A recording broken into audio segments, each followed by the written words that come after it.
ඔය සාදරයෙන් පිළිගන්නවා ටෙක් සන්ඩේ එකට ලෝකේ පුරාම සිද්ධ වෙන තාක්ෂණික වශයෙන් වැදගත් වෙන තොරතුරු සාරාංශගත කරලා කතා කරන ඉදිරිපත් කරන අපේ වැඩසටහන තමයි ටෙක් සන්ඩේ කියලා කියන්නේ.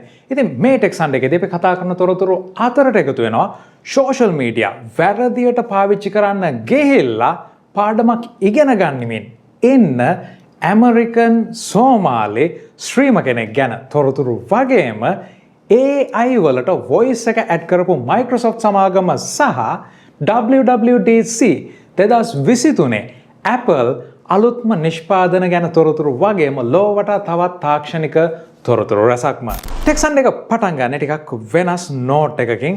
ඉතින් පළවෙනිටම කියන්න අවශ්‍යයි AI කියලා කියන්නේ මේ වෙනකොට සම්පූර්ණයෙන්ම ටිකක් බස්වර්ඩ් එකකින් එහාට ගිහිල්ලා හැම දෙයක්ම AI වෙන්න පටන් අරගෙන තියෙන. උදාහරණයක් විදිහට කිව්වොත් අලුතෙන් එන ටෙක්නොලොජි හැම එකක්ම AI වලින් බැක් කරලා තියෙනවා කියලා කියන්න සමාගම් ලොකු උත්සාහයක් දරනවා. ඉතින් කොහොම වෙතත් මේ හැම දෙයක් එක්කම මේ AI සංග්‍රාමයේ පටන් ගත්ත Microsoft සමාගම තමන්ගේ ChatGPT වලින් පණ ගැන්වෙන Bing search එකට ඔන්න voice input එක සහ output එක දීලා තියෙනවා. ඒ කියන්නේ දැන් ඔයා Microsoft Edge web browser එක හරහා Bing search එකට ගියොත් එතනදී ඔයාගේ system එකට laptop එකට desktop එකට microphone එකක් තියෙනවා නම් ඔයාට මේ microphone icon එකක් තියෙනවා. මේක උඩ click කරලා මෙතනට voice එකෙන් command එක දෙන්න පුළුවන්. මේක නිවැරදි මම කතා කරලා බැලුවා. සාමාන්‍යයෙන් searches කීපයක්ම කරලා බැලුවා. නොඑක් විදිහට 99%ක්ම මේක අපේ voice එක අපි හරියට ඉංග්‍රීසි උච්චාරණය කරනවා නම් ඒ විදිහටම pick කරගන්නවා. ඒ වගේම ඒ මත පදනම් වෙලා search එක කරලා අපිට voice එකෙන්ම output එකක් දෙනවා screen එකේ එන text based උත්තරයට අමතරව. What is ChatGPT? Searching for what is ChatGPT? ChatGPT is an AI chatbot created by OpenAI that was released in November 2022. ඉතින් මෙතනදී කියන්න අවශ්‍ය දෙයක් තමයි ChatGPT පටන් අරගෙන ටෙක් සන්ඩේ එකකදී මම ඊට කලින්ම කිව්වා මෙතනට voice input output එකතු වුණොත් එතනදී තවත් ගොඩක් products මේ හරහා බිහි වෙන්න පුළුවන් කියලා අපි අර කාලයක් සිහින දැක්ක Knight Rider වල kit එහෙමත් නැත්නම් Iron Man movie series එකේ යන Jarvis කියන AI එක මෙතනදී resemble කරමින් නොයෙකුත් products එන්න පුළුවන් මේ AI වල capabilities එක්ක. ඉතින් මෙතනට ඔන්න Microsoft සමාගම අත තියලා තියෙනවා. දැන් voice input එක වගේම output එක දෙන්න පුළුවන්. මෙතනදී අපිට මේ ප්‍රධාන product එක නෙවෙයි මේකෙන් බිහි වෙන්න පුළුවන් මේ විදිහේ AI large language models පාවිච්චි කරලා බිහි වෙන්න පුළුවන් by products බොහොම interesting වෙන්න පුළුවන්. උදාහරණයක් විදිහට අපි කම්පියුටර් එක ළඟට ඇවිල්ලා අපේ අද තියෙන emails ටික මොනවද කියන එක prompt එකක් කරහා දීලා අදාළ කරන දේවල් ගන්න එක ඉඳලා ගොඩක් වෙනස් විදිහට අපිට අපේ system එක mouse keyboard වලින් එහාට ගිහිල්ලා interact කරන්න මේ වගේ model එකක් සෑහෙන ප්‍රයෝජනවත් වෙනවා. ඉතින් අපි බලමු මෙතනදී ඉංග්‍රීසි තමයි තාමත් language එකක් විතර ඉංග්‍රීසි සහ ප්‍රධානව ලෝකේ පාවිච්චි වෙන languages තමයි හරියටම තියෙන්නේ. තවමත් ChatGPT හරහා එහෙම නැත්නම් AI හරහා සිංහලෙන් output ගන්නවා නම් නොඑක් limitations තියෙනවා. ඉතින් මේ හැම දෙයකින් මෙහාට ගිහිල්ලා අපි හිතුවොත් අපේ භාෂාවෙන්ම මේ විදිහට input output එකක් ගන්න පුළුවන් කියලා කියන්නේ අපේ දවසේ වැඩ ගැන කරන්න තියෙන වැඩ ගැන එහෙම නැත්නම් report එකක් ගැන ඒක AI වල තවත් ඉස්සරහට එන අනිවාර්යයෙන්ම ස්ටෙප් එකක් බවට පත් වෙයි. මොකද ලෝකයේ කාර්ය බහුලයි අපි කාර්ය බහුලයි. ඒ තුල ටෙක්ස්ට් වලින් එහාට ගිහිල්ලා වොයිස් වලින් වැඩ කරන්න තියෙනවා නම් ඒක සෑහෙනම වෙනස් වෙනවා. ඉතින් ඒ වෙනසත් දැන් ඔන්න ආරම්භ වෙලා තියෙන්නේ. Apple සමාගමේ WWDC 2023 ඔන්න ගිය සතියේ ටෙක් මන්ඩේ එකෙන් ඔයගලන්ට මතක් කරපු විදිහට බලන්න ඇති කියලා හිතනවා ගොඩක් දෙනෙක්. ඉතින් ලයිව් එක Apple official YouTube channel එකේ ඔයගලන්ට බලන්න පුළුවන්. මෙතනදී නොයෙකුත් products ගැන iOS 17 ඒ වගේම MacBook අලුත් versions මේ හැම දෙයක් ගැනම කිව්වා. event එකේ focus එක උනේ Apple සමාගමේ තමන්ගේ Vision Pro එහෙම නැත්නම් මීට කලින් leak වෙලා තිබ්බ Mixed Reality Pro headset එක ගැන. ඉතින් මේ දේ ගොඩක් දෙනෙකුට අලුත් දෙයක් උනේ නැහැ. ගොඩක් කලින්ම leaks ඇවිල්ලා තිබ්බ Apple සමාගම මේ වගේ දෙයක් අත්හදා බලනවා.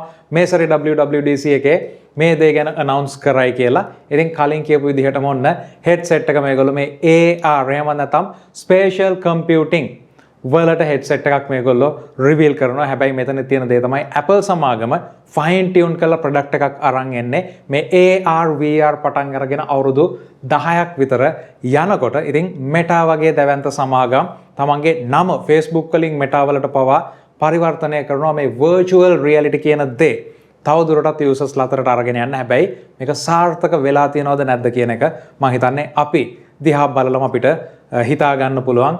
බොහෝ දෙනෙක් මේ VR headset එකක් වෙතට යොමුනේ නැහැ. AR ගැන Apple සමාගම තමන්ගේ iPhone වල LiDAR sensors එක්ක පවා කතා කරා. මේවා pick up උනේ නැහැ. හැබැයි අපි නොහිතපු තැනකින් AI pick up වෙලා තියෙනවා. ඉතින් Apple සමාගමේ මේ ලක්ෂ 10ක් ඩොලර් 3499ක් කියලා කියන්නේ ලක්ෂ 10ක් මේ වෙනකොට යම් කිසි විදියකට ගත්තොත් ලංකාවේ මුදලින් ආසන්න වශයෙන් මෙතනදී අපිට මේ Apple Vision Pro එක්කෙනෙකුට එක්ස්පීරියන්ස් කරන්න පුළුවන් මේ Vision Pro එක තුල එන දේ අපිට ලොකු LED TV එකක් අඟල් 60ක විතර ඒ වගේම කන්සෝල් එකක් සහ තවත් නොයෙකුත් දේවල් අරගෙන ගොඩක් දෙනෙකුට එක වෙලාවෙ එක්ස්පීරියන්ස් කරන්න පුළුවන් තැනකට දේවල් හදා ගන්න පුළුවන් ලංකාව තුල උනත් මේ තියෙන වටපිටාව එක්ක. ඉතින් මේ දේවල් වලින් එහාට ගිහිල්ලා Apple සමාගම මෙතනදී සිද්ධ කරන්න යන්නේ විශේෂයෙන්ම තමන් මීට කලින් Apple iPhone moment එක සමහරට ඔයගොල්ලන්ට මතක ඇති Apple සමාගම තමන්ගේ iPhone එක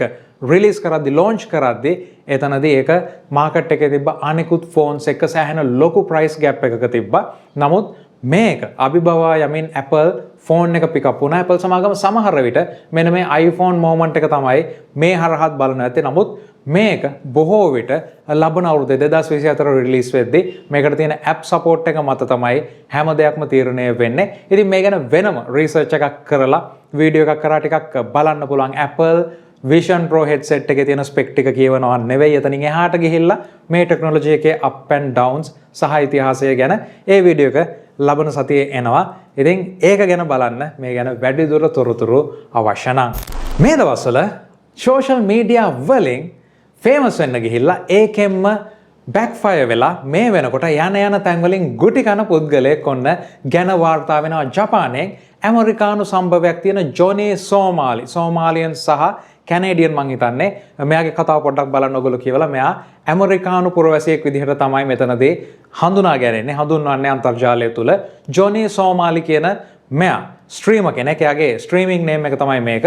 ජපානයට ගිහිල්ලා එතනදී පළවෙනියට මෙයාගේ ස්ට්‍රීම් එකක් කතා බහට ලක් වෙන්නේ ජපානයේ ට්‍රේන් එකක් තුල ඔවුන්ව අපහාසයට ලක් කරමින් ස්ට්‍රීම් එකක් කරපු පුද්ගලයෙක් විදිහට හිරෝෂිමා නාගසාකි ගැන මතක් කරමින් මේ දේවල් සිද්ධ කරේ ඇමරිකාව නැවතත් මේ දේ සිද්ධ කරන්න පුළුවන් කියන විදිහට යම්කිසි ත්‍රෙට් එකක් ට්‍රේන් එක තුලදී සිද්ධ කරනවා. නමුත් මේක මේ අදාළ ජපාන් පුරවැසියට තේරෙන්නේ නැහැ. කොහොම වෙතත් මෙතන ඉන්න ඇමරිකන් කෙනෙක් ඇමරිකානු පුරවැසියෙක් මේ ට්‍රේන් එකේ ඉන්න මේ ගැන කතා කරනවා. කොහොම හරි මේක වෛරල් වෙනවා. මේ පුද්ගලයා වාර්තා වෙන අන්දමට මීට පැය 24කට කලිනුත් මෙයාගේ නිවුස් එකක් යනවා ජපානයේ මේ විදිහට හිරිහැරයට ලක් වුණා කියලා. ඉතින් මේ පුද්ගලයා තරුණයෙක් මෙයා ඊට පස්සේ මේ සිද්ධිය වෛරල් වුණාට පස්සේ ජපානයේම ඉඳගෙන එහාට මෙහාට යමින් ලයිව් ස්ට්‍රීම් කරද්දී පාරවල් වලදී විශේෂයෙන්ම මෙයා හිරිහැරයට ලක් වෙනවා. ඉතින් යම් කිසි තැනකට ගිහිල්ලා උන්ට ගරු කරමින් ඉන්නේ නැතුව තමන්ගේ රට ගැන වැරදි ඉමේජ් එකක් ඇමරිකාව ගැන වැරදි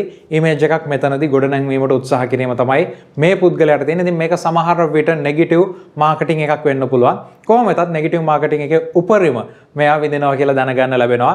යන තැන් වලින් පුද්ගලයන්ගේ නොයෙක් විදිහට අඩන්තේටම් වලට ලක්වීම සහ විශේෂයෙන්ම පොලිසිය එහෙම නැත්නම් ආරක්ෂක අංශ පවා මෙයා ගැන ඇහගාගෙන වැඩි දුරටත් චෙක් කිරීම මේ වගේ දේවල් සිද්ධ වෙනවා. ඉතින් මේ දේ ගැන පොඩ්ඩක් හොයලා බලන්න සෝෂල් මීඩියා තුල තමන්ගේ යම් කිසි විදිහකට පර්සනැලිටි එකක් ඩෙවලොප් කරගද්දී ඒක නෙගටිව් විදිහට කරත් යම් කිසි සීමාවක් එක්ක කරන්න අවශ්‍යයි කියන එක අනිවාර්යයෙන්ම මතක් කරනවා. ඉතින් මේක ලංකාවේ නම් ලොකු වෙනසක් නැහැ. ලොකු දෙයක් නෙවෙයි, නිවුස් එකක් නෙවෙයි. මේ නෙගටිවිටි එක පාවිච්චි කරලා මාකටිං සිද්ධ කිරීම ඒ තුල සමාජයේ යම් කිසි දෙයක කතා බහට ලක්වීම. හැබැයි මේ පුද්ගලයාට ජපානයේදී නම් වෙනස්ම ට්‍රීට්මන්ට් එකක් තමයි හම්බෙලා තියෙන්නේ. Apple සමාගම තමන්ගේ 2023 WWDC ඉවෙන්ට් එකේ සම්පූර්ණයෙන්ම හයිලයිට් එක දුන්නේ Apple Vision Pro එකට. ඉතින් මෙතනදී අපේ S ඉස්සරහට මෙච්චර කල් අපේ ෆෝන් එක එහෙම නැත්නම් අවශ්‍ය නොවන වෙලාවට බලෙන් හරි පැත්තකට දාන්න පුළුවන් ෆෝන් එක ඒ වගේම කම්පියුටර් එකෙන් එහාට ගිහිල්ලා S මත පළඳා ගන්න උපකරණයක් Apple Vision Pro විදිහට අරගෙන එතනදී අපේ ස්ක්‍රීන්ස් එකකට වඩා වැඩිපුර දාගන්න නොටිෆිකේෂන්ස් මූණ ඉස්සරහට මැස් දෙක ඉස්සරහටම අරගෙන එන්න මේ හැම දෙයකටම Apple සමාගම කටයුතු කරද්දී එතනින් හාත්පසින්ම විරුද්ධ දෙයක් කරන්න තවත් සමාගමක් ඔන්න මේ වෙනකොට දැවැන්ත මුදල් ප්‍රමාණයක් එකතු කරගනිමින් ඉදිරියට යනවා. SOL Reader Sol Reader විදිහට තමයි මේ උපකරණය හැඳින්වෙන්නේ. මේක දැනටමත් Kickstarter වල සෑහෙන විශාල මුදල් ප්‍රමාණයක් එකතු කරගෙන තියෙනවා. මේකත් Apple Vision Pro වලට සමාන විදිහේ උපැස් යුගලක් එහෙමත් නැත්නම් ඇස් වලට පළඳන්න පුළුවන් සාමාන්‍ය ස්පෙක්ස් කියලා කියන්න පුළුවන්.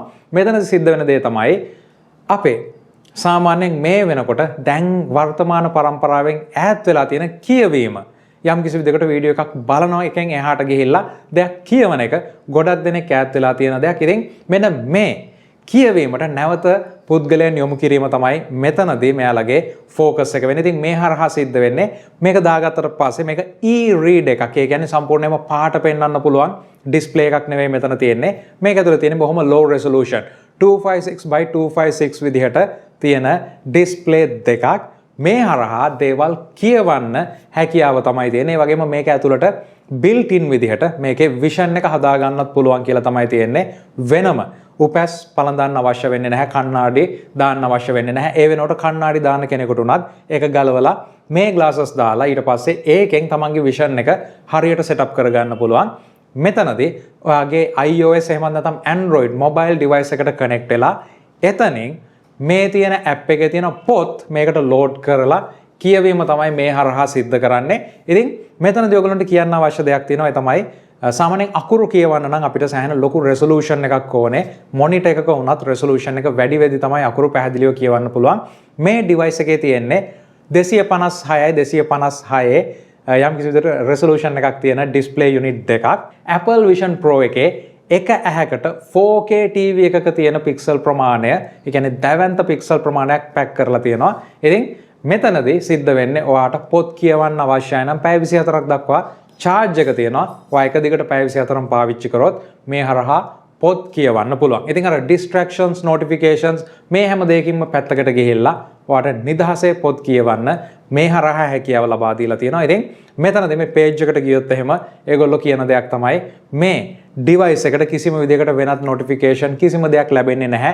ඒ වෙනුවට ඔයාට මේක සම්පූර්ණයෙන්ම අනෙකුත් දේවල් වලින් මිදිලා ඔයාගේ කියවීම සිද්ධ කරන්න තමයි පොත් e-readers e-books විදිහට කියවන්න තමයි මේක තියෙන්නේ කියලා. ඉතින් අපි බලමු මොන පැත්තරද මේ ටෙක්නොලොජි එක යන්නේ කියලා. මේකේ මිල නම් Apple වල මිලට වඩා සෑහෙන අඩුයි. ඉතින් අපි බලමු මොන පැත්තරද මේ වගේ දේවල් ඩෙවලොප් වෙන්නේ කියලා. විශේෂයෙන්ම පළඳන එහෙම නැත්නම් කම්පියුටිං වගේ දේවල් වලට ආපුවම මේ wearables මොන පැත්තටද යන්නේ කියලා.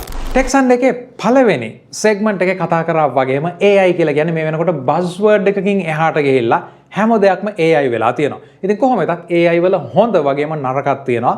මෙතනදී පළවෙනි polymorphic malwares නිෂ්පාදනය කරන්න first generation මේ වෙනකොට AI large language models භාවිතාවට ගනිමින් ඉන්නවා කියලා විද්‍යාඥයන් පැහැදිලි කරලා තියෙනවා. ඉතින් මෙතන සිද්ධ වෙන දේ තමයි සාමාන්‍ය malware එකක් හදද්දී යම්කිසි පුද්ගලයෙක් හෝ පිරිසක් ආයතනයක් එකතු වෙලා malware එකක් නිෂ්පාදනය කරනවා. මේ malware එක කොතනදී මේ virus එක malware එක කොතනකදී activate වුණත් එකම විදිහේ signature එකක් තමයි තියෙන්නේ එයා කරන වැඩ ටිකේ. ඉතින් මෙන්න මේ හේතුව නිසා යම්කිසි විදිහකට මේ virus එකක් malware එකක් spread වෙලා ටික දවසක් යනකොට මේ anti malware anti virus නිෂ්පාදනය කරන solutions නිෂ්පාදනය කරන සමාගම් වලට පුළුවන් වෙනවා මෙන්න මේ විදිහේ signature එකක් මේ විදිහට ක්‍රියාත්මක වෙනවා නම් මේ malware එක නවත්තන්න කියලා තමන්ගේ products වලට කියන්න. හැබැයි මෙතනින් එහාට ගිහලා polymorphic කියන මේ අලුත් malware වලින් අදහස් කරන්නේ තමන් execute වෙන තමාව on වෙන හැම වාරයක් පාසාම වෙනස්ම විදිහේ attack එකක් එක්ක virus එකක් විදිහට malware එකක් විදිහට ක්‍රියාත්මක වන code එකකට. මෙතන සිද්ධ වෙන දේ තමයි ඔයාට ලැබෙන game icon එකක් වෙන්න පුළුවන්, software icon එකක් වෙන්න පුළුවන්, එහෙමත් නැත්නම් යම් කිසි විදිහට plugin එකක් වෙන්න පුළුවන්. මේක ක්‍රියාත්මක වෙද්දී අපි හිතමු ඔයාගේ pen drive එක කාගේ හරි pen drive එකක තිබිලා ඔයාට මේක download වෙනවා plugin එකක් විදිහට ඔයා copy කරගන්නවා. මේක double click කරද්දී මෙතනදී සාමාන්‍ය විදිහට කිසිම දෙයක් සිද්ධ වෙන්නේ නැහැ. යම්කිසි කෝඩ් එකක් run වෙනවා. මේක වෛරස් එකක් විදිහට ඔයාගේ සිස්ටම් එකට හානි කරන්නේ නැහැ. ඒ වෙනුවට සිද්ධ කරන දේ තමයි මේ වෙනකොට 90%කට වඩා online connect වෙලා ඉන්න පරිගණක නිසා මෙතනදී මේ executable එක හරහා command එකක් යනවා ChatGPT හෝ වෙනත් මේ විදිහේ large language model එකකට malware එකක් generate කරන්න කියලා ඒ API එකට call එකක්. මෙතන සිද්ධ වෙන්නේ මේ වෙනකොට නොයෙක් රෙස්ට්‍රික්ෂන්ස් දාලා තිබ්බට මේ විදිහට කෝඩ් එක හදන්න එපා කියලා මේගොල්ලෝ බයිපාස් කරලා අලුත් මැල්වෙයා එකක් නිෂ්පාදනය කරලා ඒ අදාළ සිස්ටම් එකේ රන් කරන එක. ඉතින් ඔයාගේ වෛරස් ගාඩ් එකක් තිබ්බත් ඇන්ටි මැල්වෙයා සිස්ටම් එකක් තිබ්බත් මෙතනදී පළවෙනි වතාවට නිෂ්පාදනය වෙන අලුත්ම කෝඩ් එකක් එක්සිකියුට් කරලා ඔයාගේ සිස්ටම් එකට හානි වෙන එක නවත්වන්න පුළුවන් හැකියාව සෑහෙන අඩුයි. ඉතින් මේ තමයි පොලිමෝෆික් කියලා කියන්නේ. එක්සිකියුටබල් එක එකක් වෙන්න පුළුවන්. මේක කිසිම හාම් එකක් නැතුව පැතිරිලා යනවා. කාටවත් ඩිටෙක්ට් කරගන්න බෑ. මෙයාට පුළුවන් වෙනවා මෙයා ක්‍රියාත්මක වන මෙයාව ඩබල් ක්ලික් වෙන මෙයාව එක්සිකියුට් වෙන හැම මොහොතකදීම වෙනස් ආකාරයේ මැල්වෙයා ජෙනරේට් කරලා අදාළ සිස්ටම් එකට ඩවුන්ලෝඩ් කරගන්න. ඉතින් මේක සෑහෙන භයානකයි. මේක දැනට නිකන් ලොකු දෙයක් නෙවෙයි කියලා හිතුවට ඉස්සරහට ඔයා ඉන්ස්ටෝල් කරගන්න යම්කිසි ක්‍රැක් ප්ලගින් එකක් වෙන්න පුළුවන්, සොෆ්ට්වෙයාර් එකක් වෙන්න පුළුවන්.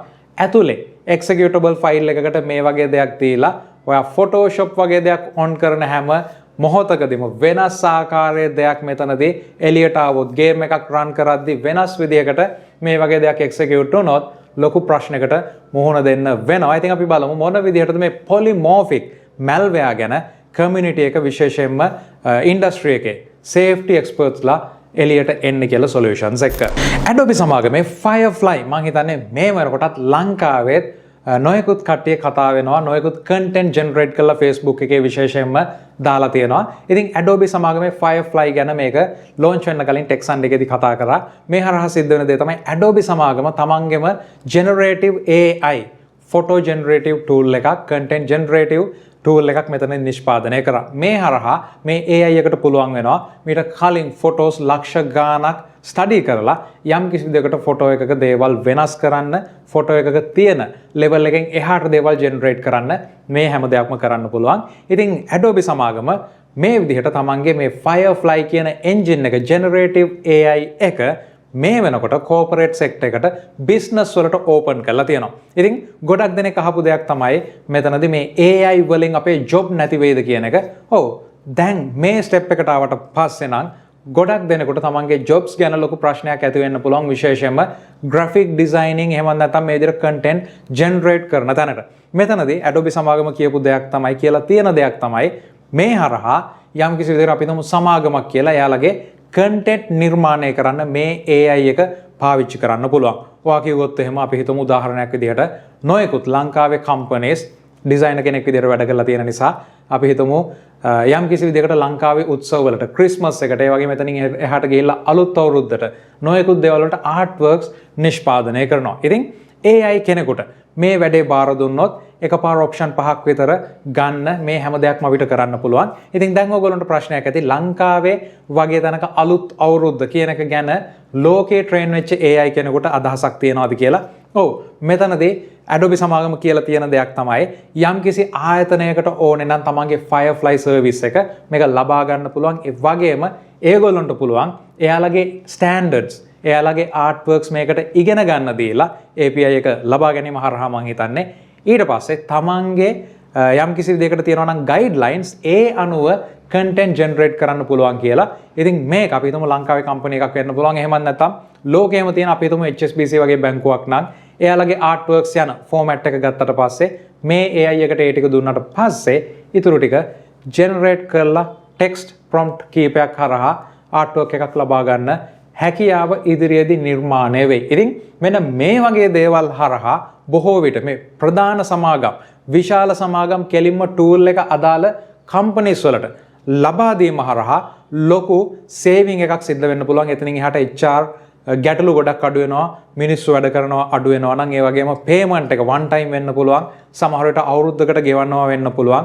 එතනදී කෙනෙක්ව අරගෙන ට්‍රේන් කරලා එතනින් එහාට යන එක මේ වගේ වැඩ ගොඩක් මේ ආයතන වලට අයින් කරන්න පුළුවන්. හියුමන් රිසෝස් පැත්තෙන් ගත්තොත් ඉතින් මේක ත්‍රෙට් එකක් වෙන්න පුළුවන් ලාර්ජ් ස්කේල් විදිහට ගියොත් සහ ටූල් එක සාර්ථක වුණොත්. ඉතින් ඔයගොල්ලෝ දන්නවා මම හිතන්නේ Adobe Firefly එක කොච්චර සාර්ථකද කියලා දේවල් සිද්ධ කරන එකෙන්. ඉතින් මේ විදිහට Adobe සමාගම කතා කිරීමත් සමගම මම හිතන්නේ ගොඩක් ලොකු ප්‍රශ්නයක් ඇතිවීමේ හැකියාවක් ඉදිරියට තියෙනවා, විශේෂයෙන්ම මේ පැත්තේ තියෙන ජොබ්ස් කරන අයට. Adobe සමාගම Firefly වගේ මේ ටූල් එක විශේෂයෙන්ම ඩිසයිනර්ස් ලගේ ජොබ් එකටත් යම් කිසි දෙයකට ත්‍රෙට් එකක් බවට පත්වෙමින් විශාල කම්පනි එකක් වෙද්දී 2013ට කලින් Adobe සමාගම තමන්ගේ products develop කරලා ඒවා විශේෂම one time payment එකක් එක්ක ලබා දීපු කම්පනි එකක් කියලා කියන්න අවශ්‍යයි. ඉතින් පරණ softwares ඔයගොල්ලෝ මිලදී ගත්තා නම් යම් කිසි විදිහකට ඔයාලට විශේෂයෙන්ම මේ 2013ට කලින් Adobe Photoshop කියලා කියමු අපිට එකපාරයි මුදල් ගෙවන්න සිද්ධ වුණේ. ඊට පස්සේ ඔයාට ඒ ප්‍රොඩක්ට් එකට අදාළ කරන අප්ඩේට්ස් ටික ලැබුණා. හැබැයි 2013 දී මේගොල්ලෝ සබ්ස්ක්‍රිප්ෂන් මොඩල් එකකට යනවා. ඒ කියන්නේ ටූල් එක ඔයාට අයිති නැහැ.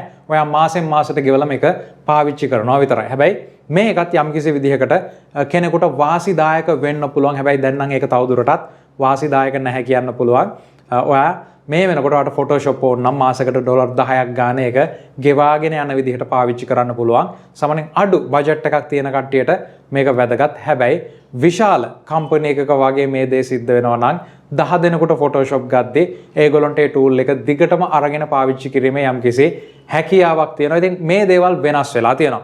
මෙන්න මේ subscription method එක සහ නොයෙකුත් විදිහට Adobe සමාගමේ අනිත් practices එක්ක වෙනත් නොයෙකුත් products එලියට අවිල්ලා තියෙනවා. විශේෂයෙන්ම Affinity වගේ products Photoshop වලට යම් කිසි විදිහකට තරඟයක් ලබා දෙන්න Krita වගේ සම්පූර්ණයෙන්ම free solutions තියෙනවා.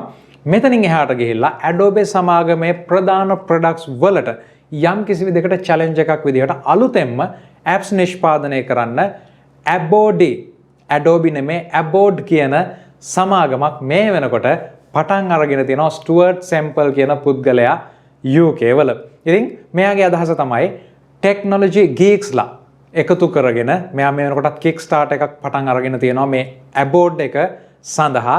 මෙතනදී මෙයා Photoshop, InDesign, Illustrator මේ වගේ tools වලට හරියන වෙනස්ම tools ටිකක් develop කරලා one time payment එකක් විදිහට විකුණන්න තමයි bundle එකක් විදිහට මේ වෙනකොට අදහස් කරන්නේ. ඉතින් ගොඩක් දෙනෙක් මේ වෙනකොට මේකට මුදල් යොදවලා තියෙනවා. හැබැයි මෙතනදී කියන්න ඕනේ Kickstarter program එකක් කරා මුදල් උපය ගන්නද මේ වගේ දෙයක් කරේ කියන එක අපි දන්නේ නැහැ.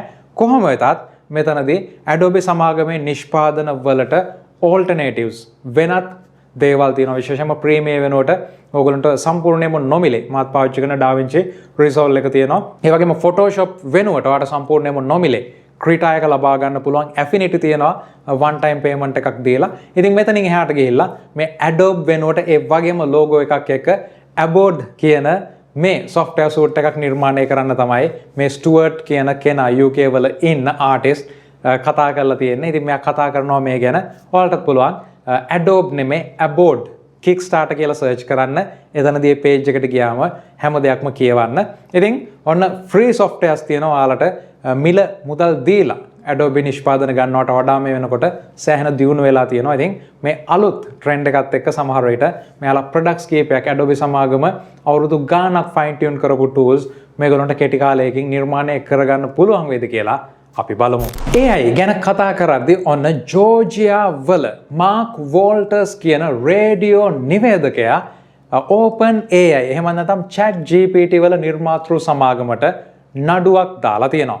මේ නඩුව ගොනු උනේ වෙනත් පුද්ගලයෙක් මේ මාක් වෝල්ටර් ගැන සර්ච් එකක් කරාට පස්සේ මේකෙදි මේ පුද්ගලයා ගැන තොරතුරු වගේම මෙයා non profit organization එකක මුදල් අවභාවිතා කිරීම ගැන පුවතක් මේ හරහා ජෙනරේට් වෙච්ච නිසා ඉතින් මේක රිසර්ච් එකක් කරපු කෙනෙක්ගෙන් තමයි අවුට් වෙලා තියෙන්නේ. Chat GPT වලින් මේ අදාළ පුද්ගලයා ගැන කියන ගමන්ම මෙයා මෙන්න මේ වගේ අවභාවිතාවක් කරලා තියෙනවා කියලා එළියට අවිල්ලා තියෙනවා. ඉතින් මේක පැති දෙකක් තියෙනවා දකින්න අවශ්‍ය. පළවෙනි දේ තමයි Chat GPT එහෙම නැත්නම් large language model එකකින් අපිට ගන්න පුළුවන් මේ විදිහේ ට්‍රේන් කරපු AI එකකින් ගන්න පුළුවන් තොරතුරු 100%ක් ඇත්තද කියන ප්‍රශ්නේ තියෙනවා.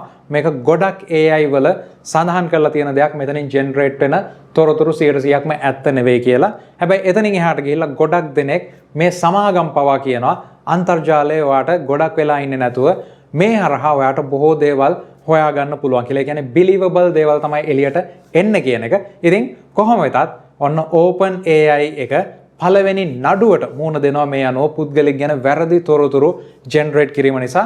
බලමු මේ ගැන අප්ඩේට්ස් ඉස්සරහට නිවුස් විදිහට ආවොත් මොන විදිහටද මේක සිද්ධ වෙන්නේ කියලා. ඉතින් ඔන්න AI නිසා නඩු වලට මුහුණ දෙන්නත් සමාගමට Open AI සමාගමට සිද්ධ වෙලා තියෙනවා. අනිත් කට්ටියත් මේකෙන් යම්කිසි විදිහකට පාඩමක් ඉගෙන ගත යුතුයි. විශේෂයෙන්ම ඕගොල්ලෝ මේ වෙනකොට අන්තර්ජාලයේ දකින ෆොටෝස් ඒ වගේම නිවුස් මේ හැම දෙයක්ම සමහර විට AI වල අවුට්පුට් එකක් වෙන්න පුළුවන්. වෙනදාට වඩා ඉක්මනින් මේවා සිද්ධ වෙනවා. ඒ නිසා අනිවාර්යයෙන්ම එක සෝස් එකකින් නෙවෙයි සෝසස් මූලාශ්‍ර කීපයකින් චෙක් කරලා දේවල් ගැන නිගමනයට එන්න කියලා මතක් කරනවා. Google සමාගම එයාලගේ අලුත්ම Imagen කියන ෆොටෝ එඩිටර් එක AI ෆොටෝ එඩිටර් එක ගැන මේ වෙනකොට තොරතුරු නිකුත් කරලා තියෙනවා. Google Imagen ෆොටෝ එඩිටර් කියලා පොඩ්ඩක් සර්ච් කරලා බලන්න. තාමත් මේක පබ්ලික් විදිහට අවුට් වෙලා නැහැ. මේ හරහා ෆොටෝස් එඩිට් කිරීම ටෙක්ස්ට් ප්‍රොම්ප්ට් හරහා කරන්න පුළුවන්. Google සමාගම යම් කිසි විදිහකට AI රේස් එකෙන් නිදාගෙන ඉඳලා වැඩ කටයුතු පටන් අරන් තියෙනවා හැම පැත්තෙම. ඔයගොල්ලන්ට මතක ඇති මීට කලින් මම ටෙක් සන්ඩේ එකේදී මේක කිව්වා. මීට කලින් අවුරුදු 2කට කලින් තමයි Google සමාගම තමන්ගේ Google I/O ඉවෙන්ට් එකකදී තමන්ගේ AI ඇසිස්ටන්ට් පෙන්වන්නේ විශේෂයෙන්ම සැලොන් එකක බුකින් එකක් දාගන්න මොන විදිහටද මිනිස්සෙක් විදිහටම මේ AI විසින් කතා කරලා කෝල් එකක් දීලා බුකින් එක සිද්ධ කරන්න කියලා. නමුත් මේක එතනින් එහාට Google සමාගම එළියට අරගෙන ආවේ නැහැ. ඒගොල්ලෝ නිදාගෙන හිටියා කියලා කියන්න පුළුවන්. ඉතින් ඔන්න මේ අවුරුද්දේ සෑහෙන ලොකු ප්‍රොඩක්ට්ස් වගේක් එළියට එනවා Google සමාගම හරහා. මේක අපි බලමු මොන විදිහටද ඉස්සරහට යන්නේ කියලා. Google සමාගම සමහර විට Microsoft සමාගම තමන්ගේ search එකට voice එක add කරද්දී Google සමාගම වෙනත් පැති වලින් ඉදිරියට යන්න බලනවා. ගොඩක් හොඳ දෙයක් competition එක කියලා කියන්නේ tech ලෝකේ සහ ඕනම තැනක. ඉතින් අපි බලමු outputs මොන වගේද කියලා මේ අවුරුද්ද අන්තිම වෙද්දී. ලංකාවේ සමාගමක් විසින් deep fake තාක්ෂණය යොදාගෙන advertisement එකක් නිෂ්පාදනය කරලා තියෙනවා. මම හිතන්නේ ලංකාවේ ඇඩ්වර්ටයිස්මන්ට් එකකට ඩීප් ෆේක් ටෙක්නොලොජි එක පාවිච්චි වෙච්ච පළවෙනි අවස්ථාව මේක වෙන්න ඕනේ. මීට කලින් ටෙක් සන්ඩේ එක හරහා මම ගිය අවුරුද්දේ තොරතුරු අරගෙන ආවා මේ ඩීප් ෆේක් ටෙක්නොලොජි එක හරහා සිද්ධ කරපු ඇඩ්ස් ඒ වගේම නොයෙකුත් දේවල් ගැන.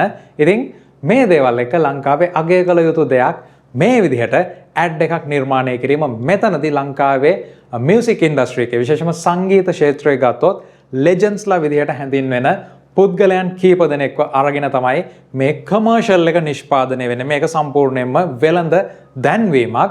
ඉතින් මේ වෙළඳ දැන්වීම තුළ ඩීප් ෆේක් තාක්ෂණය පාවිච්චි කරන සමහරට ඔයගොල්ලෝ දැකලා ඇති. 100%ක්ම සාර්ථක නොවුනත් 90%ක් මං හිතන්නේ ගොඩක් හොඳට ඒ දේ සිද්ධ කරලා තියෙනවා. ඉතින් කොහොම වෙතත් මේ වගේ දේවල් ලංකාවේ තුල සිද්ධ විය යුතුයි තාක්ෂණය තුලින්. හැබැයි මෙතනදී තියෙන දේ තමයි අපි වෙනත් රටවල් වල දැකපු ඩීප් ෆේක් විශේෂයෙන්ම නොයෙක් විදිහට වෙනත් පුද්ගලයන් විදිහට පෙනී ඉන්න දේවල් සහ මේ වෙනකොට බෲස් විලිස් රෂියන් ඇඩ්වර්ටයිස්මන්ට් එකක හිටියා. එතනදී ඔහුගේ අනුදැනුම ඇතුව තමයි මේ ඩබල් කෙනෙක්ව දාලා ඊට පස්සේ එයාගේ මූණ එතනදී රිප්ලේස් කරන්නේ. මේ ජීවත්ව ඉන්න පුද්ගලයන් තමයි වෙළඳ දැන්වීම් වලට යොදා ගැනීම සිද්ධ වුනේ. හැබැයි ලංකාවේදී මේක සම්පූර්ණයෙන්ම මේ වෙනකොට ජීවතුන් අතර නැති කලාකරුවන් තමයි දාගන්නේ. හැබැයි මේක තවදුරටත් රිසර්ච් කරගෙන යද්දී අදාළ වෙළඳ දැන්වීමට විශේෂයෙන්ම ප්‍රධාන මේන්ස්ට්‍රීම් එකේ යන වෙළඳ දැන්වීමක් නිසා මේගොල්ලෝ විශේෂයෙන්ම අදාළ අවසර ගන්න ඕනේ. ඉතින් පවුලේ අයගෙන් සහ ඒ කොපිරයිට්ස් තියෙන අයගෙන් අවසර අරගෙන තමයි මේක සිද්ධ කරලා තියෙන්නේ කියලා දැනගන්න ලැබුණා නීතිමය වශයෙන්. හැබැයි මෙතන දැනගන්න අවශ්‍ය දෙයක් තමයි අපිට කතා කළ යුතු දෙයක්. ඔයාලගේ අදහස විශේෂයෙන්ම අවශ්‍යයි.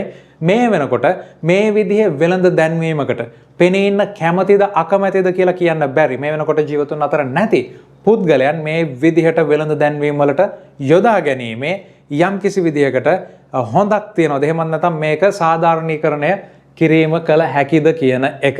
ඉතින් මේ තුල ටිකක් වෙනස් ප්‍රශ්නයක් ඇති වෙනවා. එතනදී ඩිජිටල් ඩබල් එකක් විදිහට එහෙම නැත්නම් තමන්ගේ ස්කෑන් එකක් සම්පූර්ණයෙන්ම යම්කිසි වෙළඳ සමාගමකට ලබා දෙනවා නම් පුද්ගලයන් මේ ගැන ගිය අවුරුද්ද ටෙක් සන්ඩේ වල කතා වුණා. බෲස් විලිස් තමන්ගේ ඩිජිටල් ස්කෑන් එක සම්පූර්ණයෙන්ම වෙළඳ දැන්වීම් වලට යොදා ගන්න ලබා දීලා තියෙනවා කියලා ආයතනයකට. හැබැයි ඊට පස්සේ එයා කියලා තිබ්බ හැම දෙයක් කරලා නැහැ කියලා. ඉතින් මේ දේවල් එක මේ විදිහට තාක්ෂණය යොදා ගනිමින් කෙනෙකු කැමති හෝ අකමැති විය හැකි දෙයක් ඔහු ජීවිතුන් අතර නැත්නම් කරන්න පුළුවන්ද? ඒකේ යම් කිසි විදිහකට පිළිගත හැකි මතයක් තියනවාද කියන එක ඔයාලගෙන් දැනගන්න කැමතියි. අනිවාර්යයෙන්ම පල්ලෙහා කමෙන්ට් සෙක්ෂන් එකේ මේ ගැන අදහස් සඳහන් කරන්න. හැබැයි අනිවාර්යයෙන්ම සතුටුයි ලංකාවේ පළවෙනි ඩීප් ෆේක් මේ ලෙවල් එකට අරගෙන ආපු ඇඩ්වර්ටයිස්මන්ට් එකක් බිහිවීම ගැනත් මේ තාක්ෂණය ඇවිල්ලා සෑහෙන කල් වුණාට. ඉතින් මේ තමයි මේ සතියේ ටෙක් සන්ඩේ එක හරහා කතා කරන දේවල්. ඉතින් මේ වගේම තවත් වීඩියෝස් අරගෙන යනවා. සබ්ස්ක්‍රයිබ් කරලා නැත්නම් සබ්ස්ක්‍රයිබ් කරන්න. හම්බෙමු තවත් වීඩියෝ එකකින්.